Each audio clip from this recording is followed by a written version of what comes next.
Hello, everyone, and welcome back to the English Learning Podcast. I'm Jason, and I'm really happy you're here with us today.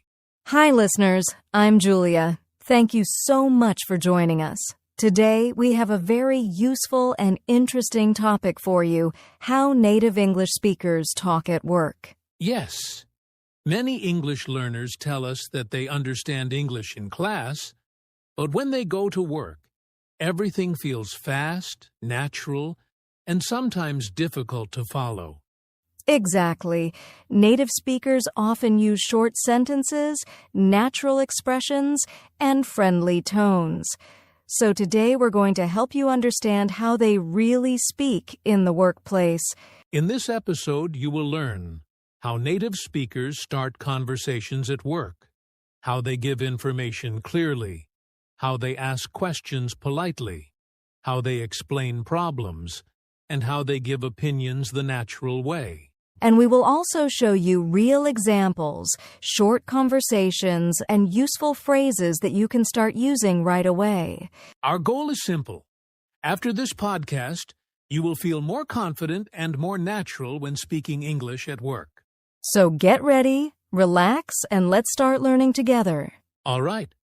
Let's start with the first thing native speakers do at work: starting conversations. At work, people don't usually start with long or formal sentences. They keep it short and friendly. Yes, very short.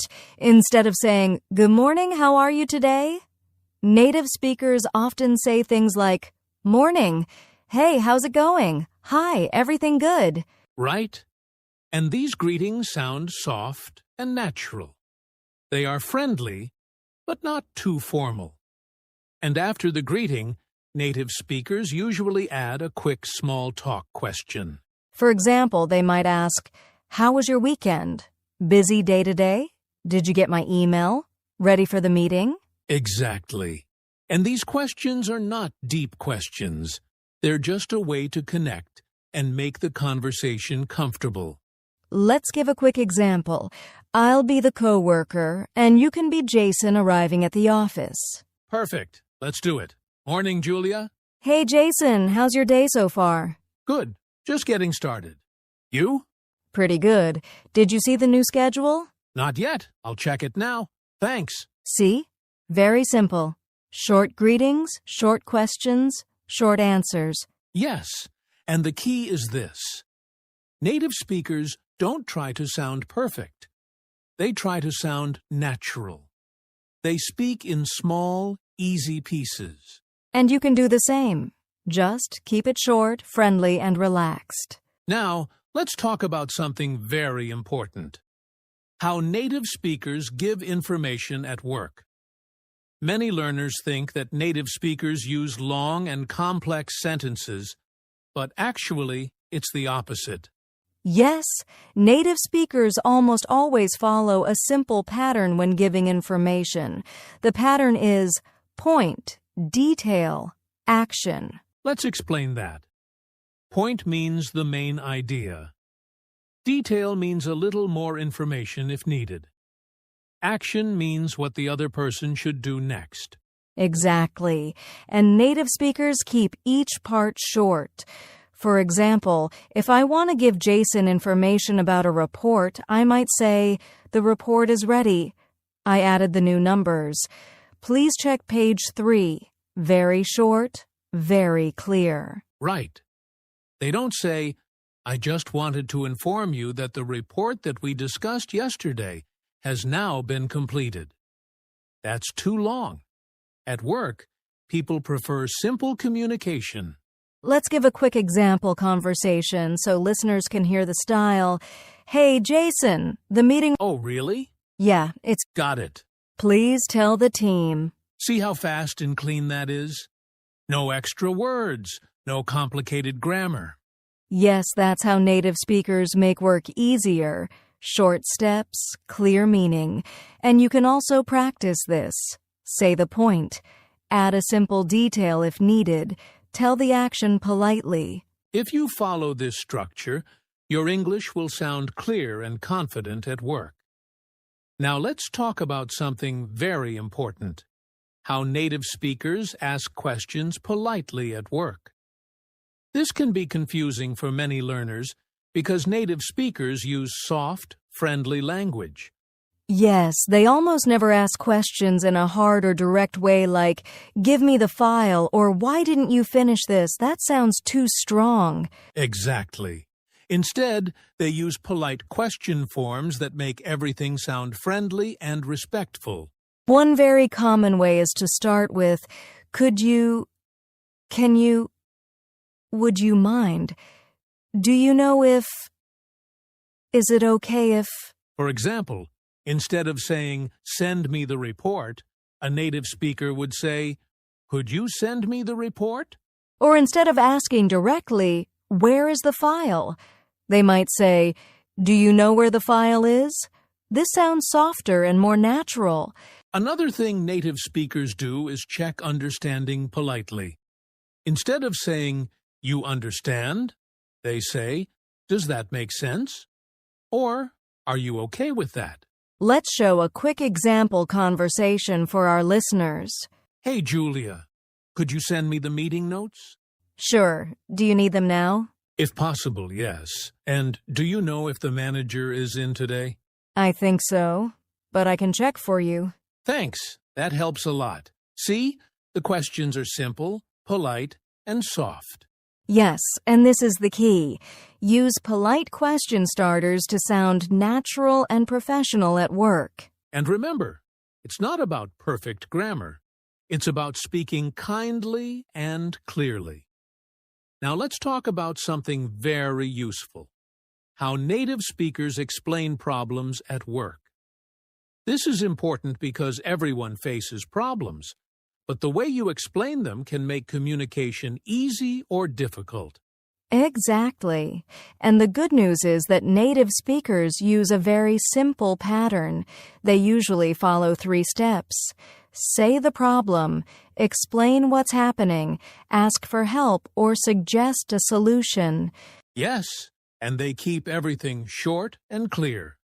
For example, instead of saying a long sentence like, "I am experiencing an issue with the computer system and I am unable to continue my work," a native speaker might say, "I have a problem with the system. It keeps freezing. Can it check it?" Very short, very direct, very easy to understand. Another example: the printer isn't working. It shows an error. Can someone reset it? And sometimes they explain problems using soft phrases like, "There seems to be a problem. Something isn't working right. I'm having trouble with, I think there's an issue with..." Yes, these phrases make you sound natural, not too strong. Let's give a quick example conversation so learners can hear how simple it is. "Hey, Jason, I'm having trouble with the schedule. What's happening? It's not loading on my computer. It keeps showing an error." Okay. Let's ask IT to check it. Good idea, thanks. See? No long explanations.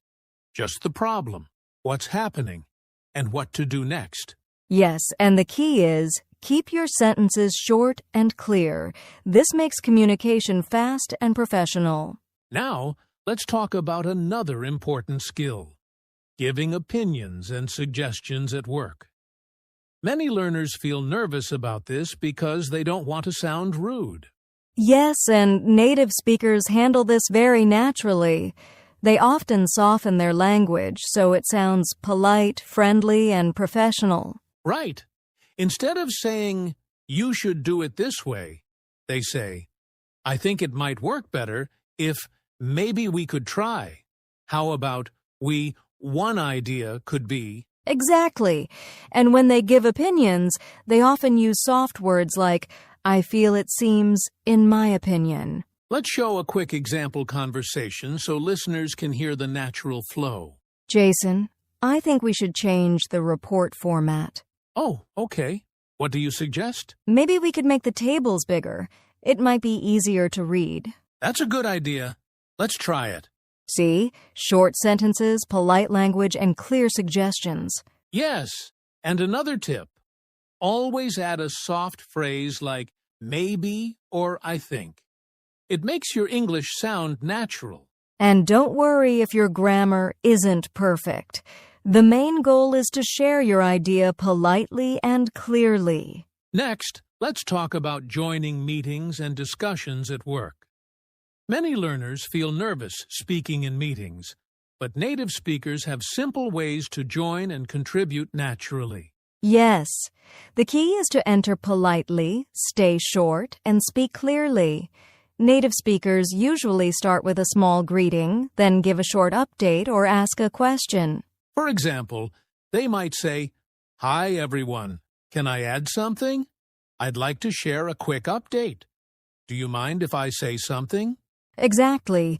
These phrases are short, polite, and make it easy to join the discussion without interrupting anyone. Another tip is when giving updates. Native speakers keep it brief. They often say, "The project is on track. We finished the report yesterday. The client liked our proposal." And if they need clarification, they use polite questions like, "Could you explain that part again? I'm not sure I understand. Can you clarify? What do you think about this idea?" Let's show a quick mini-conversation example for a meeting. "Hi everyone, can I give a quick update on the project?" Sure, go ahead. The report is ready, and the client liked our suggestions. Great. Does anyone have questions or ideas? I just wanted to ask if we should send the next version by Friday. Yes, that works. Thanks for checking. See how short, polite, and clear the sentences are? That's how native speakers join meetings without feeling awkward. Yes, and the key is small greetings, plus brief updates, plus polite questions. Now let's talk about some common phrases native speakers use at work. These are short, natural, and you can start using them right away. Yes. Using these phrases will make your English sound more natural and confident. Let's go through some of the most common ones. "Let's touch base later" means "let's talk about this again soon." "I'm on it" means "I will do it." "Can you give me a hand?" means "Can you help me?" "I'll get back to you" means "I'll answer or follow up later." "That works for me" means "That's okay for me." "Keep me posted" means "Keep me updated." "No worries" means "Don't worry. It's okay." "Let's move forward" means "Let's continue or start the next step." Great list. Let's hear a mini conversation using some of these phrases. "Hey Jason, can you give me a hand with the report?" Sure, I'm on it. "Thanks. I'll get back to you after the meeting." No worries. Keep me posted if anything changes. "Will do. Let's move forward with the plan." See how smooth and natural that sounds? Short phrases, polite and clear. Yes. And the best part is, you can practice these phrases every day at work. Soon they will become natural for you too. Now, let's talk about some common mistakes English learners make at work. Knowing these can help you speak more naturally and confidently. Yes, and the first mistake is speaking too formally. Some learners think they must use perfect grammar or very long sentences, but native speakers usually keep it short and simple. Exactly. For example, instead of saying, "I would like to request your assistance regarding the completion of this document," you can simply say, "Can you help me with this document?" The second mistake is overthinking grammar. Many learners pause too long to think about tenses or words. Native speakers don't do this. They speak naturally, even if it's not perfect. Yes, the third common mistake is not using natural connectors or phrases. For example, forgetting to say, "Let's check this," "I'm on it," "Keep me posted." Exactly. Using natural phrases makes your English sound fluent and professional. So, remember, keep it simple, don't overthink, and use natural phrases. These small changes make a big difference at work. Now, let's put everything we've learned into a real-life conversation at the office. This is how native speakers actually talk during a typical workday. Yes, this conversation includes greetings, giving information, asking questions, and giving suggestions. Listen carefully and try to repeat after us. Morning, Julia. How's your day so far? Hi, Jason. It's good. Busy morning, but I'm okay. Did you see the client's email? Yes, I did. The report looks good. Can you give me a hand with the presentation slides? Of course. I'll start working on them now. By the way, the meeting room changed. It's now in room B. Thanks for letting me know. Should we tell the team? Yes, I'll send a quick message. Also, I think we could add a chart to the slides. It might make the data easier to understand. Good idea. Let's do that. Perfect. I'll handle it and keep you posted. Great. Thanks, Julia. See how everything is short, polite, and clear? That's exactly how native speakers communicate naturally at work. Yes. And you can practice this at home by repeating the conversation, shadowing the phrases, or even recording yourself. Now it's your turn, listeners. Let's do a quick speaking practice challenge. Don't worry about mistakes. Just try to speak naturally like a native speaker. Yes, we'll ask short workplace questions and you repeat the answers after us. Ready? Hi, how's your day? Good, thanks. How about yours? Can you help me with this task? Sure, I'm on it. Where is the meeting room? It's in room B. Do you have the report ready? Yes, I'll send it to you now. Any suggestions for the presentation? Maybe we could add a chart. It'll be easier to understand. Great job, everyone. Try saying these answers loudly and clearly, just like we did. The more you practice, the more natural you'll sound. Exactly. Practice makes your English flow like a native speaker's. All right, listeners, let's quickly recap what we learned today. Yes, we talked about how native speakers start conversations at work, give information clearly, ask questions politely, explain problems, give opinions and suggestions, join meetings naturally, and use common workplace phrases. We also practiced a real-life conversation and did a quick speaking challenge. Remember, the key to sounding natural is short sentences, polite language, and confidence. Don't worry about perfect grammar. Focus on clear and friendly communication. Exactly. If you practice a little every day, you'll notice your English at work becoming faster, smoother, and more natural. So keep practicing, stay confident, and don't be afraid to speak up. You're improving every day. That's all for today's episode on how native speakers talk at work. We hope you found it useful and easy to follow. Yes. If you enjoyed this podcast, don't forget to like, subscribe, and hit the notification bell so you never miss an episode. Also, leave a comment below and tell us which tip you'll try first at work. We love hearing from you. And stay tuned for our next episode, where we'll continue helping you speak English naturally and confidently. Thanks for listening, and see you next time.